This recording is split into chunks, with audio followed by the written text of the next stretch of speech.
à tous et toutes. Et puis, donc, effectivement, je vous avais déjà parlé de la transplantation cardiaque à amylose l'année dernière. Là, c'est un peu réactualisé, la suite, quoi, pour le rendez-vous annuel. Donc, juste un rappel très rapide des articles, enfin, de la revue de littérature qu'on avait fait un petit peu l'année dernière, juste pour vous rappeler qu'effectivement, les données sur la transplantation cardiaque chez les patients amyloïdes sont rares.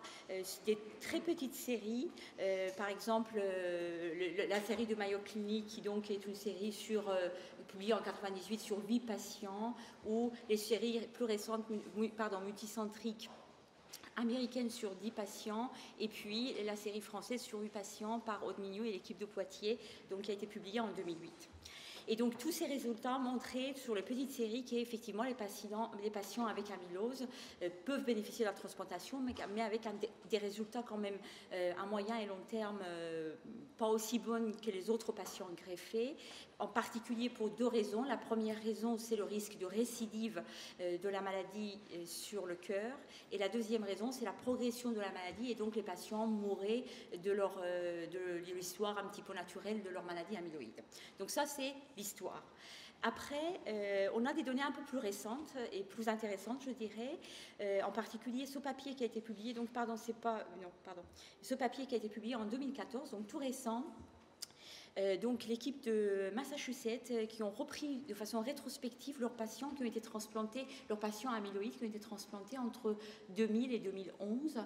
Donc 31 patients ont été listés pour la greffe. Et puis, le point important, c'est le fait qu'il y a 11 patients qui meurent sur la liste d'attente. Donc, 35% des patients, 35% de mortalité sur la liste d'attente, c'est énorme pour nous, parce que sur les 10-15 dernières années, la mortalité sur la liste d'attente pour le cœur, c'est entre 10 et 15%. Donc, ça, c'est un message très fort. Quand on inscrit le patient, il faut aller vite, sinon il risque de mourir. Après, ils ont pu greffer 18 patients avec un traitement hématologique derrière, et on va voir un peu les caractéristiques de cette population et le résultat. Donc, les caractéristiques des patients en ce qui concerne leur degré d'atteinte cardiologique, leurs symptômes fonctionnels, en particulier stade NYHA, il n'y avait pas de différence significative. En termes de troponine et NT-proBNP, il n'y avait pas de différence significative entre les deux groupes. Les patients qui ont pu bénéficier de la greffe et les patients qui sont décédés sur la liste avant la greffe. Le seul point qui ne sort pas là significativement entre les deux groupes, et vous allez voir que ça aura son importance, c'est que la durée d'attente sur la liste en attendant la greffe, dans le groupe greffé, c'est 53 jours, et dans le groupe des patients qui sont décédés, c'est 63 jours. Alors, en ce qui concerne les paramètres échographiques et hémodynamiques, là non plus, il n'y a pas de différence notable. Juste, les patients qui sont décédés sur la liste, ils avaient un peu plus de contre-pulsion intra-aortique, donc ce qui veut dire qu'effectivement, ils étaient peut-être sur une situation hémodynamique qui était un petit peu plus préoccupante, plus grave. Et puis, les patients qui ont pu être greffés, ils étaient un peu plus sous milrinone, qui est un drogue inotrope positif, un peu vasodilatateur. D'ailleurs, parfois, ce n'est pas bien toléré chez les patients amyloïdes, parce que ça fait baisser la tension. Et puis, les patients qui étaient sous plusieurs drogues inotropes. En termes de pacemaker, défibrillateur, etc., il n'y avait pas de différence significative entre les deux groupes. Alors, les particularités hématologiques non plus, pas de différence énorme, sauf en ce qui concerne un peu le différentiel de chaîne légère, qui était un peu moins important dans le groupe des patients transplantés, qui ont pu être transplantés. Alors, en termes de résultats, donc, premier message très fort, ces patients-là meurent sur la liste d'attente. Donc, à partir du moment où ils sont listés, il faut qu'on essaie de tout faire pour les transplanter. Deuxième message fort, et qui change par rapport à ce qui a été publié jusque-là, c'est que la courbe de survie des patients donc, qui ont une cardiopathie amyloïde en jaune est à peu près superposable. Bon, on est en train de parler de 18 patients, donc ce n'est pas énorme, hein, on le prend avec des pincettes, ces résultats, mais c'est quand même à peu près la même que la courbe de survie des patients greffés pour autres cardiopathies. Et puis dans ce papier, ils avaient montré que le BMI bas est un facteur, je dirais, prédicteur de survie. Par contre, les patients qui étaient donc de gabarit plus faible, donc BMI plus faible, ils avaient le BMI était corrélé avec le délai d'attente, parce qu'ils étaient greffés plus rapidement. Donc c'est peut-être un facteur confondant. On ne peut pas, je pense, accorder beaucoup d'importance à ce résultat, à ce dernier résultat. Alors, donc ça, c'était un peu les résultats de la transplantation. Maintenant, l'évolution cardiologique de ces patients, les patients avec amylose AL, ce papier qui a été publié donc l'année dernière m'a paru hyper intéressant et qui nous apporte des messages très forts, en tout cas de mon point de vue.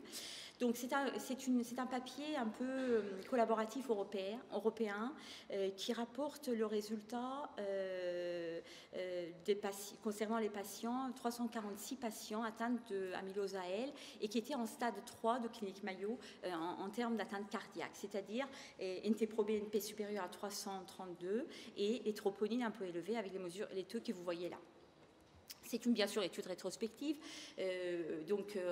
regardant les patients amyloïdes entre 2001 et 2010, donc quand même relativement récente. Alors, en ce qui concerne les caractéristiques, donc les baseline caractéristiques et les caractéristiques des patients qui meurent à 3 mois, vous pouvez voir effectivement qu'il y a en particulier, en ce qui concerne le différentiel d'échelle légère, qui a une différence significative entre les deux groupes, la pression artérielle systolique, qui est donc différente entre les deux groupes, significativement, et puis le taux de NT-proBNP, qui est également différent entre les deux groupes. C'était des patients quand même graves, parce qu'il y avait 20% des patients qui avaient une fraction d'éjection ventriculaire gauche inférieure à 30% sur les cardiopathies restrictives. Quand ils arrivent à ce stade de dysfonction systolique, c'est quand même très avancé. Et puis, l'épaisseur de septum interventriculaire la médiane de cette épaisseur était de 15 mm. Et puis en ce qui concerne l'atteinte mono-organe, cœur ou bi-organe ou autre, multi-organe, il n'y avait pas de différence significative entre les groupes. Alors, réponse hématologique, vous êtes mieux placé que moi pour l'interpréter, mais grosso modo, avec les différentes associations thérapeutiques qu'ils avaient, les combinaisons qu'ils avaient fait, on avait quand même une réponse entre 30 et 40%, ce qui ne paraît pas être hyper important. Mais après, on peut discuter et puis j'aurai besoin de vos lumières. Alors, en termes de résultats, ce qui sort comme facteur de risque dans ce groupe de patients, qui est quand même un groupe significatif, les deux facteurs de risque cardiologiques sont le taux de NT-proBNP supérieur à 8500 et la pression artérielle systolique inférieure à 100 mm de mercure. Et puis, en termes de facteurs de risque hématologiques, c'est les non-répondeurs, non-réponse au traitement hématologique. Donc, comme vous pouvez le voir là, quand il n'y a pas de facteur de risque, donc quand il n'y a pas de facteur de risque, ni NT-proBNP supérieur à 8500, ni pression systolique inférieure à 10, les résultats sont, on a quand même un taux de survie aux alentours de 60% de survie à 1 an à peu près. Et puis par contre, quand il y a en présence d'un des deux facteurs de risque, la courbe est complètement différente. On arrive aux alentours de 40% de survie, moins même de 40% de survie à 1 an. Et puis, avec une médiane de survie de l'ordre de 6 mois. Et puis, chez les patients qui ont les deux facteurs de risque, alors là, c'est catastrophique, médiane de survie de 3 mois. Alors, quand on regarde, on combine la réponse hématologique avec ces facteurs de risque cardiologiques, alors là aussi, les résultats sont très intéressants. Et comme vous pouvez le voir, donc, quand il y a une réponse complète, quand on a une réponse complète, la médiane de quand il y a une réponse complète sans facteur de risque cardiologique, ils ont quand même une survie qui est de l'ordre de à peu près 80% à 2 ans, donc c'est quand même pas mal. Et puis quand il y a une réponse partielle, la médiane de survie est de 69 mois. Et quand il y a par contre, les non-répondeurs ont toujours un mauvais résultat avec une médiane de survie de 7 mois. Et puis, quand en présence d'un des deux facteurs de risque, même quand il y a une réponse hématologique complète, la médiane de survie est de 59 mois. Quand il y a une réponse partielle, là, on rentre vraiment dans les résultats très intermédiaires, médiane de survie 23 mois, et quand il n'y a pas de réponse, 4 mois. Et puis, je ne vous dis même pas que quand il y a les deux facteurs de risque, que ce soit une réponse complète ou partielle hématologique, c'est quand même très, très moyen avec des résultats vraiment moyens en termes de survie. Donc, ça, c'est les résultats du papier. Les flèches rouges, c'est un peu ma proposition et mon interprétation, c'est-à-dire quand on a une réponse dans ce cas de figure, avec les 2 facteurs de risque déjà décrits, quand il y a une réponse complète ou partielle, la transplantation peut vraiment se justifier. Donc, en tout cas, il faut vraiment que soit discuté, peut-être même retenu l'indication. Par contre, là où on est vraiment dans l'inconnu et on a besoin de discuter, probablement ça fera partie de la discussion, c'est chez les patients non répondeurs, que ce soit en présence d'un facteur de risque ou 2 facteurs de risque. Effectivement, les résultats spontanés, l'évolution spontanée est catastrophique. Par contre, est-ce que ça mérite ou ça justifie la transplantation? Ça, c'est le grand point d'interrogation. Alors, juste pour après avoir réactualisé nos résultats à la Pitié, donc en 2013, par rapport à ce que je vous avais montré l'année dernière, il y a eu 3 patients de plus transplantés, 2 patients AL et 1 patient transthyrétine, avec une survie médiane aux alentours de 5 ans pour les 2 groupes. Et voilà, là, ce sont les données un peu détaillées avec le traitement que les patients ont eu. Donc, la patiente qui avait récidivé, la dame qui avait récidivé au bout d'1 an, elle est décédée, ça on en avait déjà discuté l'année dernière.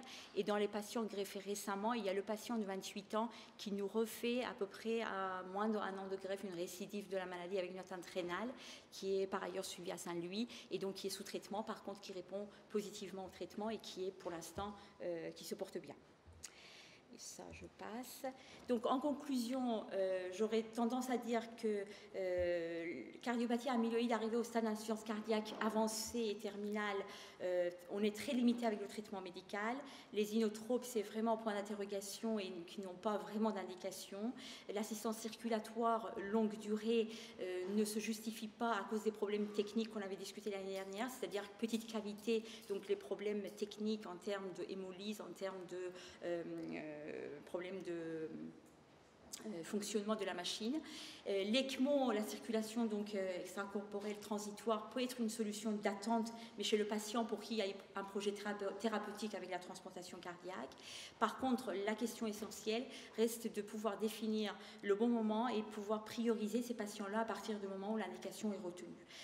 En termes de faisabilité et les résultats, de plus en plus, on se retrouve avec des résultats complètement acceptables. Je passe sur ces diapositives pour pouvoir, juste dans la minute qui me reste, vous poser le cas clinique d'un patient qui peut peut-être ouvrir la discussion qu'on a en commun avec l'équipe de Véronique Leblanc, Véronique Morel et Sylvain Choquet. Donc, monsieur C a 35 ans. Son amylose, elle, a été découverte en juin 2012 avec une double atteinte cœur et rein. En termes d'atteinte rénale, donc retentissement, il a un syndrome néphrotique majeur. Par contre, pas d'insuffisance rénale. Et sur le plan clinico-biologique, au moment du diagnostic, il avait des signes droits, des signes de surcharge. Il avait un septum qui était mesuré à 15 mm avec une fonction systolique VG conservée. Il y avait déjà de l'épanchement péricardique avec un taux de NT-proBNP à 1000 et l'échelle légère à 966 et un syndrome néphrotique. Le traitement donc, de première ligne a été appliqué avec une réponse partielle, considérée comme partielle. NT-proBNP a été donc baissé à 900, ce qui n'est pas très significatif. Par contre, absence de réponse sur le syndrome néphrotique. Et puis, on se retrouve au mois de juin 2014, le patient est aggravé sur le plan clinique et biologique depuis 6 mois, avec en particulier sur le plan cardiologique, avec un taux de NT-proBNP à 19 000, donc ce qui est énorme. Il a des signes d'insuffisance cardiaque avec des épanchements pleuraux, épanchements péricardiques, etc. Ils sont sur un traitement en 2e ligne associant Revlimid et Néodex à des doses tout à fait croissantes depuis 6 mois, et la réponse est considérée comme partielle. Donc, la question qu'on a actuellement chez ce patient tout jeune, 35 ans, est-ce qu'on lui retient l'indication d'une transplantation cardiaque seule? Est-ce qu'on fait une transplantation combinée cœur-rein? Qu'en est-il de réponse hématologique? En fait, ce qui nous gêne dans les discussions pour lui proposer que la transplantation cardiaque, c'est qu'il y a un syndrome néphrotique majeur, avec toutes les complications de syndrome néphrotique, en particulier la dénutrition et les thromboses, qui peuvent compliquer les suites post-greffe cardiaque. Donc c'est ça qui nous freine. Et franchement, son pronostic vital est en jeu. Et il faut, donc on voulait un petit peu ouvrir la discussion avec ça. Merci beaucoup.